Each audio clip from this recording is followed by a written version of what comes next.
ধনহরি দ্বিতীয় খণ্ডে জমি দখলে বাধা দিলে মহিলাদের মারধর, জেসিবি দিয়ে ঘর ভাঙচুর ও প্রাণনাশের হুমকির অভিযোগ। কাছাড় জেলার ধনহরি দ্বিতীয় খণ্ড এলাকার জমি দখলকে কেন্দ্র করে চরম উত্তেজনার সৃষ্টি হয়েছে। অভিযোগ, জমি দখলে বাধা দেওয়ায় এক পরিবারের মহিলা সদস্যদের উপর হামলা চালানো হয়েছে।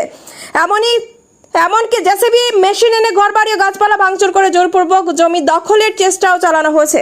অভিযোগকারী আবুল হোসেন বরভুইয়ার পুত্র ইমরান হোসেন বরভুইয়া এবং পরিবারের অন্যান্য সদস্যরা জানান, সংশ্লিষ্ট জমিতে তাদের পৈতৃক সম্পত্তি এবং তাদের দাদা প্রয়াত শওকত আলী বরভুইয়ার নামে রেকর্ডভুক্ত।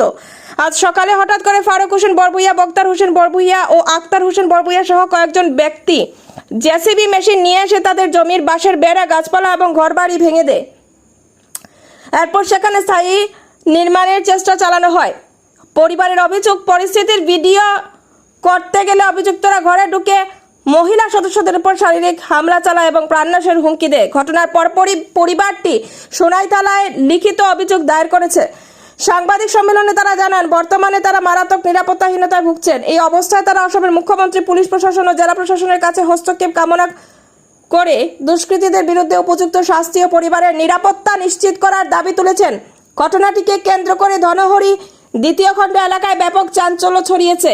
ঘটনার খবর পেয়ে পুলিশ ঘটনাস্থলে পৌঁছে পরিস্থিতি খতিয়ে দেখে এবং প্রয়োজনে আইনানুগ ব্যবস্থা গ্রহণ করা হবে বলে জানিয়েছে। আসসালামু আলাইকুম, নমস্কার। আমার নাম ফারুক হোসেন বরভুইয়া। আমি ধনহরি দ্বিতীয় খণ্ড শিলডুবির বাসিন্দা। গতকালকে সংবাদ মাধ্যমে যে আমার উপরে অভিযোগ আনা হয়েছে, এটা সম্পূর্ণ মিথ্যা এবং ভুল তথ্য। ওই যে ব্যক্তি আবুল হোসেন বা তার ছেলে আমার উপরে মিথ্যা অভিযোগ আনছে, এটা একদম টোটাল মিথ্যা। এটা হইল আমার জায়গা, আমার রাস্তা, আমি কাজ করতে তারা বাধা দিছে। পরে আমি কাজ বন্ধ করিয়া তারারে বিচারের মাধ্যমে এটা সমাধান করার চেষ্টা করছি। আমি কইছি, তোমরা যে এই জমিটা আবুল হোসেনে আমার কাছে বিক্রি করছো, এই যে জমিটা এই জমিটা আমার ক্লিয়ার করি, আমার রাস্তাটা বড় হইতো। যেহেতু ভারতমালায় এই জায়গাটা নিচে গা, আমার রাস্তা ছোটো হয়ে গেছে, এটা বড় করতে। তখন আমার তারা কাজ করতে অভিযোগ করছে।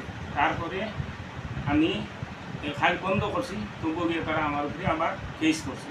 তারপরে আমি ক্রস কেস করছি, আমার এই সরলা নিয়ে দিয়া ফাইন দিয়ে আমার কাছে বেশিছে এবং এখন বেশিয়ে আবার আমার অভিযোগ করে। বেচারও আজকে হয়ে গেছে প্রায় 7-8 বছর, কিন্তু জায়গাটা আমার সন্দেহ এবং আরও বিভিন্ন খেলায় এই জায়গা সম্পূর্ণ আমার জমি। তাই জবরদস্তি দখল করি আছে। আরেক খেলায় আমার খরিদা জমি, এটা আরও 15 কাঠা, এটা 3 কাঠা। আরেকটা খেলায় আমার জমি খরিদ করা। তারা ভুল তথ্য দিয়া ভুল বুঝিয়া বই দিছে তারার কাছে। তারা কইছে যে এটা আমার দাদুর সত্য। তার দাদু হইলে তো শওকত আলী সন্দিত আমার বাবা এবং খাখা, তার সত্য হইলে আমার সত্য হইল আছে। তার যেটা অংশ আছে এটা তো আমার কাছে বেশি লইছে। যখন বেশি লইছে তখন আমার ভাই হিসাবে কইছে, আমি পরে তোর সন্দেহ দিমু আমার ভারতমালার এই গড়ের টাকাটা পাইলাই আর জমিন তো তোর তৈরি হইবে হইয়া গিয়ে আবার কমপ্লেনও করছে আমার টাকা পাইতে।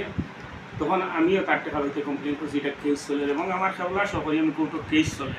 এবং আমি আমার কালকে রাস্তাটা ভারতমালার যে গাড়ি উঠে না, ওই সামনাটা সোজা করতে তারা ইয়ে বাধা দিছে। তারারে কোনো মাইল দিয়ে হয়েছে না, কোনো কিচ্ছু হয়েছে না, সব মিথ্যা। আমি আইনের দ্বারস্থ হয়েছি, আমি কইছি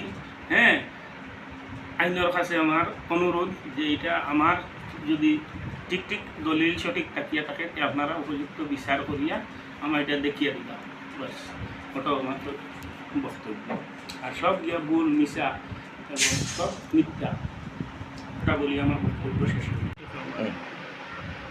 আমি আক্তার হোসেন বরভুইয়া।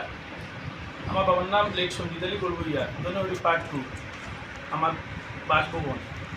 আমি ওই দলিল মতে আবুল হোসেন বরভুইয়ার কাছ থেকে আরও 7 কাঠা জমি ক্রয় করছি। আর বাকি বক্তব্য আমার বর্দায় ফেলবা। আবুল হোসেন বরভুইয়ায় আরও 7.5 কাঠা জমিন আক্তার হোসেন বরভুইয়া আমার বাইরের কাছে বিক্রি করছে।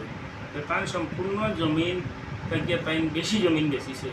এখন জমিনের কিছুটা দখল আমরা দিছি না, বাকিটা দিতা তাইনো আমরা বাই হিসাবে আমরা বেশি ঠিক আছে। এখন জমিনটা দখল না দেওয়ায় আমরা বিচার মাধ্যমে এটা শেষ করতে চাইছি, কিন্তু বিচার মাধ্যমে গেলে তাই বিচারও বই না এবং নানান ধরনের হুমকি দমকি নেই। তারপরে আমরা কালকে আমার যেটা খালি রাস্তাটা ক্লিয়ার করতে যাওয়ায় ও তাই অভিযোগ আনছেন, মাইক দিয়ে করছি তা করছি। তাহলে তো আমরা বাই মাইজোর করার কোনো কথা না, কোনো এমনি মাঠ কথা টানাটানি হয়েছে, ঠিক আছে। ও কথা টানাটানির মাধ্যমে আমরা কইছি ঠিক আছে পঞ্চায়েত আইছি আমরা এরিয়া আইয়া কইছি এটা বিচার হইব, আমি বিচার করিয়ে দিব বিকালে। এর মধ্যে গিয়ে তাই কেস দিলেছেন, কেস দেওয়ার পরে আবার পঞ্চায়েত আইসি না, বিকালে কইছি ওটা বিচার করি আমি দিই। কারণ কইছি নাম বুঝিয়ে বিচার হইলে আজকের কথা আজকে জানাইবা। তখন আমরা দেখি তখনকে আসি বিচারে জানাইবা না, কিন্তু আমরা কোর্টও কেস চলে ওটা তারা কোনো ধরনের মায়ের এই সমস্ত জিনিস কিচ্ছু হয়েছে না, সব মিথ্যা। হ্যাঁ, জমিন বিক্রি করিয়া অরিজিনাল দলিল দিয়া পারমিশন দিয়া বিক্রি করিয়া এখন আমরা খরিদা সত্য, এখন খরিদা সত্য তখন তুমি এখান থেকে আমরা জায়গা সরিতায় তুমি অন্য জায়গায় যেতে ওটা হইল মুদ্রা বিষয়।